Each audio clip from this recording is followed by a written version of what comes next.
The battles had been fought. The land had been subdued. But Israel's journey was far from over.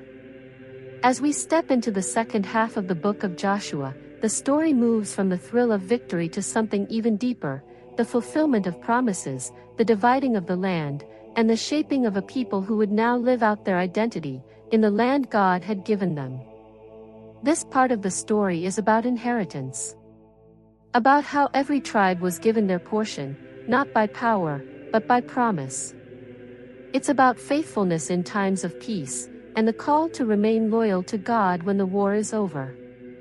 We see Joshua, now old, still leading with wisdom and strength. Caleb, still believing for his mountain. The tribes receiving their land, the cities of refuge being established, and the Levites receiving their portion in the Lord. And finally, Joshua calls the people back to the heart of it all, a covenant with the living God. Not just to conquer the land, but to walk faithfully in it. The conquest might be complete, but the call to faithfulness, obedience, and wholehearted devotion continues. So let's step into these final chapters, not as the end of the journey, but as the beginning of a life lived in the land of promise. After the great battles were fought and won, the Bible gives a list of the kings and lands that the Israelites defeated. It was like a record of their victories, proof of how far God had brought them. First, it mentions the kings and territories that Moses and the Israelites had conquered before crossing the Jordan River, on the east side. This land stretched from the river Arnon to Mount Hermon, covering all the eastern plains. There was Sihon, the king of the Amorites, who lived in Heshbon. He ruled from Aroer near the Arnon River, through half of Gilead, up to the Jabbok River, which bordered the land of the Ammonites. His territory also stretched across the plain to the Sea of Chinneroth, which we know as the Sea of Galilee, and all the way down to the Salt Sea, or the Dead Sea, near Beth-Jeshimoth, reaching southward, below Ashdoth-Biscah. Then there was Og, the king of Bashan. He was one of the last remaining giants. He ruled from Ashtaroth and Edrei, across the territory of Mount Hermon, Salcah, and all of Bashan. His kingdom reached the borders of the Jeshurites and the Maccathites, and also included half of Gilead, which bordered Sihon's land. These two kings, Sihon and Og, were defeated by Moses, the servant of the Lord, along with the Israelites. The land was then given as an inheritance to the tribes of Reuben and Gad, and to half the tribe of Manasseh. Next came the list of kings defeated by Joshua and the Israelites after crossing the Jordan, on the west side. From Baalgad, in the valley of Lebanon, all the way to Mount Halak, near the land of Seir, Joshua took possession of the entire region. He divided this land among the tribes of Israel as their inheritance. The land included the mountains, valleys, plains, springs, wilderness areas, and the southern regions. It had once been home to the Hittites, Amorites, Canaanites, Perizzites, Hivites, and Jebusites. In total, 31 kings were defeated by Joshua and the people of Israel. After many years of conquest, the Lord reminded Joshua that although he was now old, there was still much land left to be claimed. God listed the remaining territories, including areas controlled by the Philistines and Canaanites, stretching from Egypt to Lebanon. Even though Israel had won many battles, not all enemies had been driven out. God assured Joshua that he would go before them, and instructed him to divide the land among the remaining 9.5 tribes of Israel, just as he had commanded through Moses. The other 2.5 tribes, Reuben, Gad, and half of Manasseh, had already received their inheritance on the east side of the Jordan. Moses had allotted their land earlier, which included territories once ruled by Sihon and Og, powerful Amorite kings. Their land spanned key cities and fertile regions in Gilead and Bashan. However, some groups like the Jeshurites and Maccathites still lived among them. The Levites, unlike the other tribes, were not given any land. Instead, Their inheritance was the privilege of serving the Lord and receiving offerings made to him. God himself was their portion. After the wars had ended and the land had been conquered, it was time for the children of Israel to receive their inheritance in the land of Canaan. The distribution of the land was overseen by Eleazar the priest, Joshua, and the leaders of each tribe. They divided the land by casting lots, just as the Lord had commanded through Moses, and this process was for the 9 tribes, and the half-tribe that had not yet received their land. Moses had already given land to 2.5 tribes, on the east side of the Jordan River. But the tribe of Levi was not given any portion of land. Instead, they were given cities to live in, along with surrounding areas for their livestock and possessions. Since the descendants of Joseph were divided into 2 tribes, Ephraim and Manasseh, that counted as 2 separate tribes when dividing the land. During this time, the tribe of Judah came to Joshua at Gilgal. Among them was Caleb, the son of Jephunneh. He reminded Joshua of what the Lord had said to Moses concerning him and Joshua when they were younger, back at Kadesh Barnea. Caleb recalled how Moses had sent him as a spy to explore the land. He had returned with a faithful report, speaking from the conviction in his heart. But the other men who went with him discouraged the people, and made their hearts melt in fear. Caleb, however, had fully followed the Lord his God. Because of this, Moses had promised him that the land he walked on would one day be his inheritance, and that of his children forever, because he had remained loyal to the Lord. Caleb now stood before Joshua, saying that the Lord had kept him alive through all those years, 45 in total, since that promise was made. Even though he was now 85 years old, he declared that he was still as strong as he was on the day Moses had sent him to spy the land. His strength for battle and leadership had not faded. So Caleb asked Joshua to give him the mountain that the Lord had promised back then. He spoke boldly about how the Anakim, the giants, lived there, in large, fortified cities. But he trusted that the Lord would be with him and help him drive them out, just as he had said. Joshua was moved by Caleb's faith and courage. He blessed him and gave him the city of Hebron as his inheritance. From that day forward, Hebron belonged to Caleb and his descendants, because he had wholeheartedly followed the Lord, the God of Israel. The city of Hebron had once been called Kirjatharba, named after Arba, a great man among the Anakim. But now, the land had peace, and rest came to it from war. The tribe of Judah received its portion of land, which stretched all the way south to the border of Edom and the wilderness of Zin. Their territory had clear boundaries. South, from the Salt Sea, the border moved through places like Mele-Hakrabim, Zin, and Kadesh Barnea, eventually reaching the river of Egypt and the Mediterranean Sea. East, the entire eastern border followed the Salt Sea, up to where the Jordan River begins. North, the boundary started at the northern tip of the Salt Sea, passing towns like Bethagla and Betharaba, moving through valleys and springs near Jerusalem, then westward to places like Bethshemesh and Timnah, finally reaching the Mediterranean Sea. West, the Mediterranean Sea marked their western border. This land was divided among the families of Judah. Caleb, from the tribe of Judah, was given a special part of the land, Hebron, once called the city of Arba. Caleb drove out the 3 Anakite giants from the area. He later captured the city of Debir and gave his daughter Aksa in marriage to Othniel, who led the victory. Aksa asked her father for land with water, so Caleb gave her both the upper and lower springs.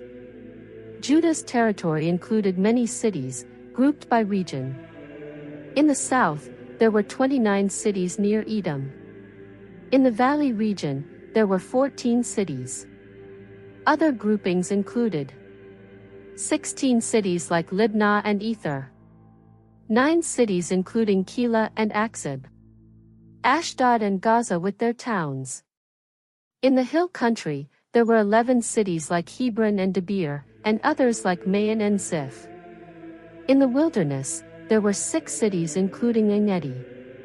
Despite all these victories, the people of Judah were not able to drive out the Jebusites who lived in Jerusalem. The Jebusites continued to live there among the people of Judah even at the time this record was written. Next, it was time to divide land for the descendants of Joseph, which included the tribes of Manasseh and Ephraim. Their territory began at the Jordan River near Jericho, stretched east toward the waters of Jericho, and climbed up through the wilderness to Mount Bethel. From there, the land passed through Bethel, Luz, and the borders of Ataroth, eventually reaching Betharon, Gezer, and ending at the Mediterranean Sea. This was the combined inheritance for Manasseh and Ephraim. The land given specifically to Ephraim was also described in detail. Their boundary started at Ataroth-Adar, reached Betharon the Upper, curved toward the sea, touched places like Mikmathah, Tanath-Shiloh, Janahah, and extended near Jericho to end at the Jordan River. On the west side, it went from Tappuah to the Kana River and out to the Mediterranean Sea. In addition, some cities located in Manasseh's territory were given to the tribe of Ephraim. However, the Ephraimites did not drive out the Canaanites living in Gezer. Instead, they allowed them to stay and made them servants under forced labor. These Canaanites remained there for a long time. The tribe of Manasseh, Joseph's firstborn son, received their share of land. The first portion went to Machir, Manasseh's oldest son, because he was a brave warrior. He was given the lands of Gilead and Bashan, which lay east of the Jordan River. The rest of Manasseh's descendants also received land based on their family groups: Abiezer, Helek, Asriel, Shechem, Hefer, and Shemida. But there was something special about Zelophehad, a descendant of Hefer. He had no sons, only daughters. His daughters, Mahlah, Noah, Hoglah, Milcah, and Tirzah, approached Joshua and the leaders, reminding them that God had told Moses to give them land too. So, Joshua honored their request, and they received their share just like the men. In total, the tribe of Manasseh received 10 portions of land, along with Gilead and Bashan.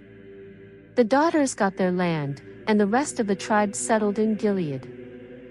The boundaries of their land stretched from Asher to Mikmathah, near Shechem, and reached in Tappuah. Manasseh owned the region around Tappuah, but the town itself belonged to Ephraim. Their land extended to the Kana River and westward to the Mediterranean Sea, with parts given to Ephraim in the south and Manasseh in the north. Manasseh also had land inside the regions of Issachar and Asher, including cities like Bethshean, Ibleam, Dor, Ender, Tanakh, and Megiddo. However, they could not drive out the Canaanites from those cities. Even though Israel became stronger, they only made the Canaanites do forced labor. They didn't completely remove them. Later, the people of Joseph, Ephraim and Manasseh, came to Joshua and complained. They said they were a large tribe, blessed by God, and deserved more than one portion of land. Joshua replied that if they were truly strong, they should go and clear the forested hill country for themselves, places where the Perizzites and Rephaim lived. But the people of Joseph said the hill country wasn't enough, and the Canaanites in the valley had iron chariots, especially around Bethshean and the Jezreel valley. Joshua encouraged them again, reminding them they were a strong people. He said they would take the hill country too, even though it was full of trees. He reassured them that they would defeat the Canaanites, no matter how strong or well-equipped they seemed, because God was with them. After many victories and the division of land on the east side of the Jordan, all the people of Israel gathered at Shiloh. There, they set up the tabernacle, which became their new center for worship and leadership. By this time, most of the land had been conquered. But 7 tribes still hadn't received their share of land. Joshua noticed this and asked why they were delaying. He told them to choose 3 men from each tribe to go out and explore the land. These men were to divide the remaining land into 7 parts, and once they returned, Joshua would cast lots before the Lord at Shiloh to assign land to each tribe. He reminded them that the Levites wouldn't receive land, because their role was to serve the Lord. And the tribes of Reuben, Gad, and half of Manasseh had already received their land east of the Jordan, given to them by Moses. So the men went out, explored the land, and wrote down their findings. When they came back, Joshua cast lots, and the first lot went to the tribe of Benjamin. Benjamin's land was located between the tribes of Judah, to the south, and Ephraim and Manasseh, to the north. The northern boundary started at the Jordan River, passed near Jericho, and reached the wilderness of Bethaven. It then turned south near Bethel and continued toward Lower Betharon. Their western border reached as far as Kirjathjearim, while the southern border passed near Jerusalem, the Jebusite city, and ended at the Dead Sea. The Jordan River marked their eastern boundary. The land of Benjamin included many cities, such as Jericho, Bethel, Gibeon, Mizpeh, Ramah, and even Jebusi, also known as Jerusalem. In total, Benjamin received 26 cities with their villages assigned according to their families. This marked another step in Israel's journey to fully possess the promised land, just as the Lord had promised. After dividing the land for the first few tribes, it was time to assign land to the remaining 7 tribes of Israel. The second lot went to the tribe of Simeon. Their land was actually within the territory of Judah, since Judah had received more land than it needed. Simeon's portion included 13 cities and villages, plus other places like Ain, Remmon, Ether, and Ashan, reaching as far as Balathbeer, also called Ramoth of the South. The third lot went to the tribe of Zebulun. Their land reached from Sarid and extended west to towns like Maralah and Jokneam, then east to Chisloth-Tabor, Daberath, and Japhia, and north around Hennathon to the valley of Jiphtahel. They had 12 cities and their surrounding villages. The fourth lot was for Issachar. Their land included cities like Jezreel, Shunem, Rabbath, and En-Gannim, reaching to Tabor and the Jordan River. They received 16 cities with their villages. The fifth lot went to Asher. Their territory stretched along the coast, including places like Helkath, Akshaph, Mount Carmel, and Tyre, reaching the sea at Aksib. Asher received 22 cities with their villages. The sixth lot was for Naphtali.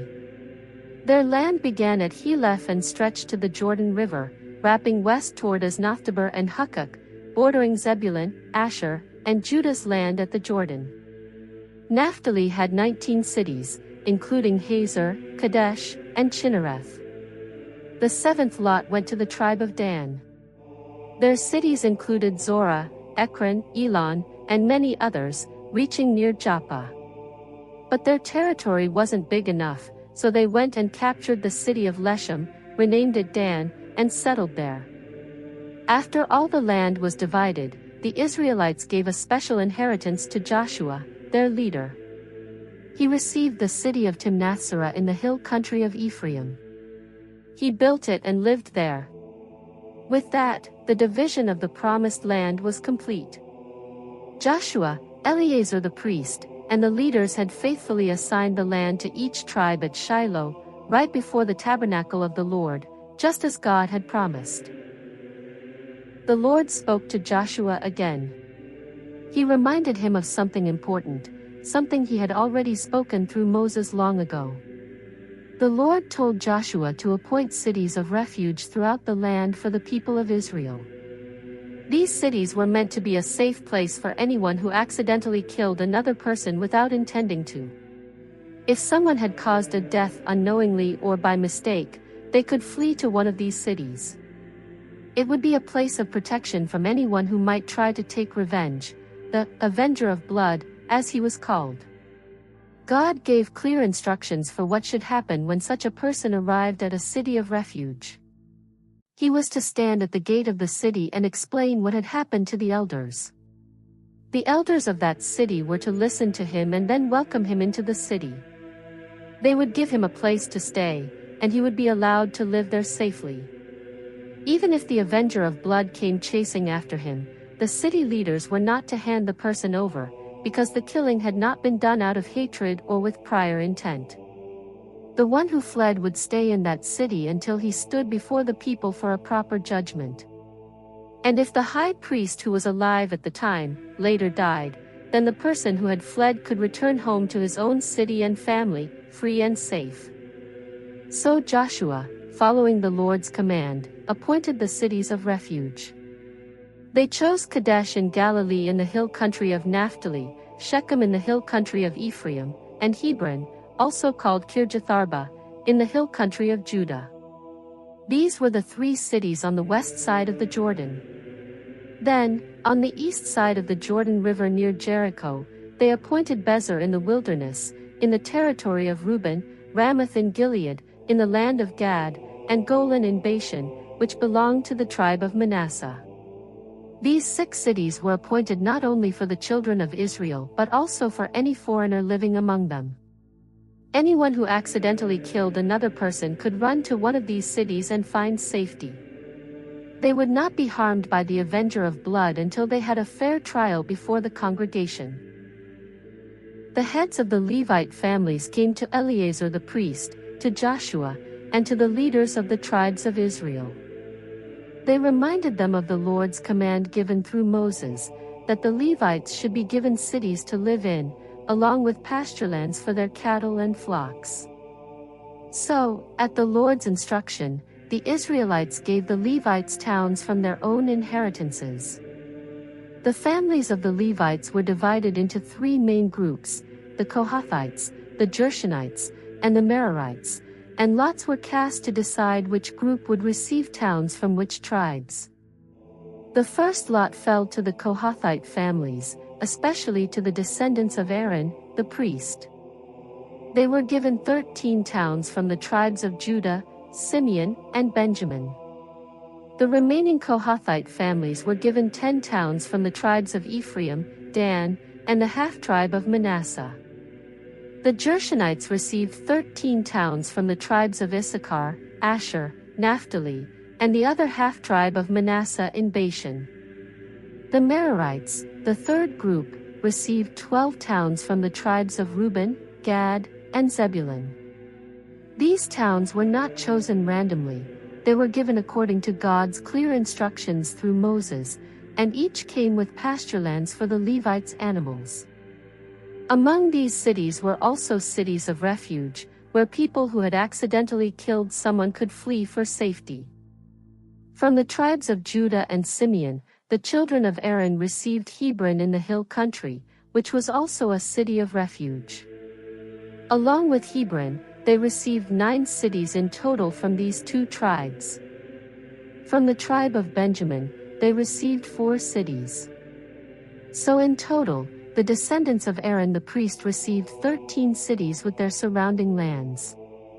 The remaining Kohathites received cities from Ephraim, Dan, and the half-tribe of Manasseh, making 10 cities in total.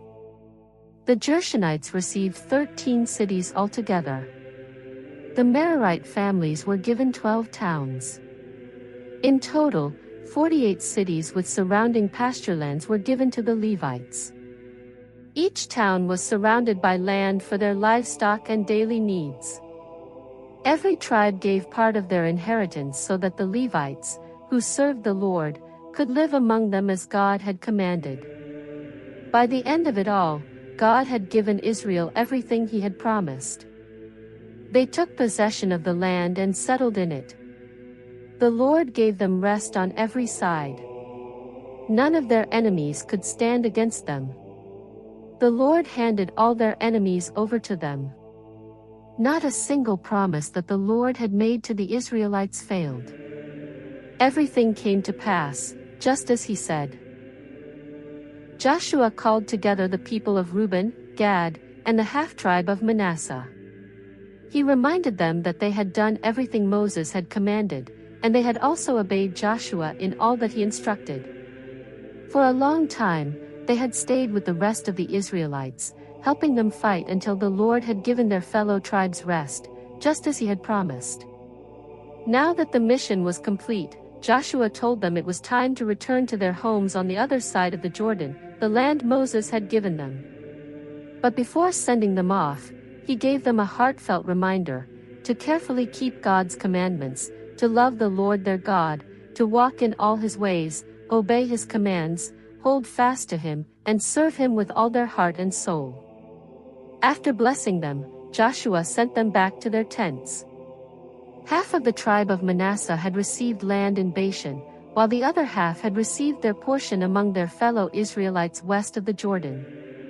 Joshua reminded them to return with the great riches they had gained, livestock, silver, gold, bronze, iron, and clothing, and to share the plunder with those who had stayed behind. So the people of Reuben, Gad, and the half-tribe of Manasseh left the rest of Israel at Shiloh in the land of Canaan, and journeyed back to their own land in Gilead, the place God had given them through Moses. When they reached the Jordan's edge in Canaan, they built a large and impressive altar. It was meant to be visible and significant. But when the other Israelites heard about it, they misunderstood.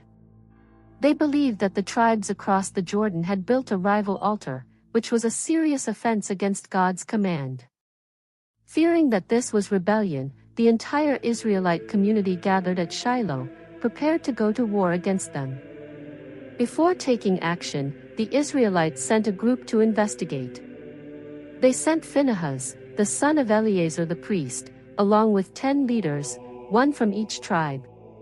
They traveled to Gilead and confronted the people of Reuben, Gad, and the half-tribe of Manasseh. The leaders questioned them strongly. They asked why they had turned away from the Lord by building an altar in rebellion. They reminded them of what had happened at Peor, when Israel was punished for sin, and of Achan, whose disobedience brought disaster on the whole camp. They warned that if this altar was built for sacrifices outside of God's tabernacle, it would bring God's anger not just on them but on all of Israel. They even offered them an alternative. If their land was defiled or separate, they could come and live in the land of the Lord's possession, where the tabernacle stood. But they pleaded with them not to rebel and not to lead the rest of Israel into sin. Then the people of Reuben, Gad, and the half-tribe of Manasseh gave their answer. They declared that the Lord, the God of gods, knew their true intention, and that Israel would know too. They swore they had not built the altar to turn away from the Lord or to offer sacrifices apart from the Lord's altar. Instead, they explained that they had built the altar out of concern for future generations. They feared that in time to come, the Israelites living in Canaan might say to their children, "You have no part in the Lord." Since the Jordan River divided them, they were afraid it might lead to division in worship as well. So they decided to build an altar, not for offerings or sacrifices, but as a witness. It would be a reminder to future generations that they too served the Lord. It would stand as a symbol of unity, showing that even though they lived across the Jordan, they still worshiped the same God. They said, if anyone in the future questioned their right to serve God, they could point to this altar and say, "Look, here is the pattern of the Lord's altar made by our ancestors, not for sacrifice, but as a witness between us and you." They ended by saying that they would never rebel against God by offering sacrifices anywhere but at the altar before the Lord's tabernacle. When Phinehas and the leaders heard this, they were relieved and pleased. Phinehas said they could now see that the Lord was truly among them, because there had been no rebellion. The tribes on the east side of the Jordan had saved Israel from falling under the Lord's judgment. Phinehas and the leaders returned to Canaan and shared the news with the rest of Israel. Everyone was happy, and they praised God. The people no longer intended to go to war or destroy the land where the tribes of Reuben and Gad lived. The people of Reuben and Gad named the altar Ed, meaning witness, because it stood as a testimony that the Lord is God for all of them, both near and far. A long time passed after the Lord had given rest to Israel from all their surrounding enemies. During this peaceful period, Joshua had grown very old. Realizing that his time was near, he called together all the leaders of Israel, the elders, heads of tribes, judges, and officers. He had something important to say before his time came to an end. He reminded them that they had witnessed everything the Lord their God had done to all the nations around them. It was not by their strength, but because the Lord himself had fought for them. Joshua pointed out that he had already divided the remaining lands and the territories of the nations they had conquered, from the Jordan River all the way to the Mediterranean Sea. He told them that the Lord would continue to push out the rest of their enemies, just as he had promised. The Israelites were to go on and possess the land because the Lord would surely keep his word. Then Joshua gave them a heartfelt challenge. He told them to be very strong and courageous, to keep and obey all that was written in the book of the law of Moses. They were not to turn aside from it, neither to the right nor to the left. He warned them not to associate with the nations that still remained among them. They were not even to speak of the names of their gods, nor swear by them, nor serve or bow down to them. Instead, they were to remain faithful to the Lord their God, just as they had done up until that day. Joshua reminded them how the Lord had driven out great and powerful nations from before them, and how not one man had been able to stand against them. He told them that even one man from Israel could chase away 1,000 enemies, because the Lord their God fought on their behalf, just as he had promised. Because of all this, he urged them to be very careful to continue loving the Lord. But then he warned them. If they turned away and chose to cling to the nations around them, intermarrying and mixing with them, then they should be certain that the Lord would no longer drive those nations out. Instead, those people would become traps and snares for them. They would cause pain and trouble, like scourges on their sides and thorns in their eyes, until they perished from the good land the Lord had given them. Joshua's voice grew solemn as he reminded them that he was about to leave this world, as all people eventually do. But he pointed out something very important. Deep in their hearts, they knew that not one promise from the Lord had ever failed. Every good thing he had spoken had come to pass. Not a single word had fallen short. Still, Joshua gave them a serious warning. Just as every good thing the Lord had promised had happened, if they disobeyed, the Lord would also bring judgment. If they broke the covenant of the Lord by turning to other gods and worshipping them, his anger would be kindled against them. And if that happened, they would quickly perish from the good land the Lord had given them. Toward the end of his life, Joshua gathered all the tribes of Israel together at Shechem. He called for the elders, the heads of the tribes, the judges, and the officers. As they stood before the presence of God, Joshua addressed the people with a powerful message that reminded them of their history and their covenant with the Lord. He spoke the words of the Lord, recounting how their ancestors, including Terah, the father of Abraham and Nahor, had once lived beyond the Euphrates River and had worshipped other gods. But God had chosen Abraham from among them and led him through the land of Canaan, giving him many descendants. To Abraham, God gave Isaac. Then to Isaac, he gave Jacob and Esau. Esau was given Mount Seir, while Jacob and his children went down to Egypt. Joshua spoke about the past incidents. He then issued a solemn charge. He urged the people to fear the Lord and serve him with sincerity and faithfulness. He told them to put away the foreign gods their ancestors had served in the past and to serve the Lord alone. But then he gave them a choice. If serving the Lord seemed undesirable, they must choose whom they would serve, the gods of their ancestors or the gods of the Amorites. But as for Joshua and his household, he declared, they would serve the Lord. The people responded with commitment. They declared that they would never turn from the Lord to serve other gods. They recalled how God had brought them out of Egypt, preserved them through their journey, and driven out their enemies. Because of all this, they affirmed they would serve the Lord, for he was their God. Joshua challenged them further. He told them that serving the Lord was no light matter, for God is holy and jealous. If they turned from him to worship other gods, he would bring judgment upon them. But the people insisted again, they would serve the Lord. So Joshua declared that they were witnesses against themselves, having made this decision. The people agreed. He told them, then, to put away the foreign gods still among them and fully commit their hearts to the Lord. Again, the people confirmed their devotion, they would serve and obey the Lord their God. That day, Joshua made a covenant with the people at Shechem. He established laws and decrees, wrote them in the book of the law, and set up a large stone under an oak tree near the sanctuary of the Lord. That stone, Joshua said, would be a witness to everything that had been spoken. It would stand as a reminder lest they ever denied the Lord. After this, Joshua dismissed the people, sending each one to their own inheritance. Not long after, Joshua, the servant of the Lord, died at the age of 110. He was buried at Timnath-serah in the hill country of Ephraim, north of Mount Gash. Throughout the rest of Joshua's life, and for as long as the elders who outlived him were alive, Israel remained faithful to the Lord. These elders had seen all the great works the Lord had done for his people. Before the book closes, it mentions how the bones of Joseph, which the Israelites had carried from Egypt, were buried at Shechem in the land Jacob had purchased long ago. That land became part of the inheritance of Joseph's descendants.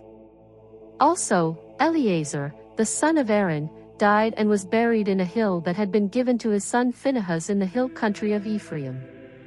Thus ended the leadership of Joshua and the settling of the promised land. The story of Joshua doesn't end with a battle, it ends with a choice. This part of the story reminds us that victory is not just about overcoming enemies, it's about living faithfully every single day. If this journey through the book of Joshua has spoken to you, hit like, subscribe, and share. Stay tuned for more Bible stories.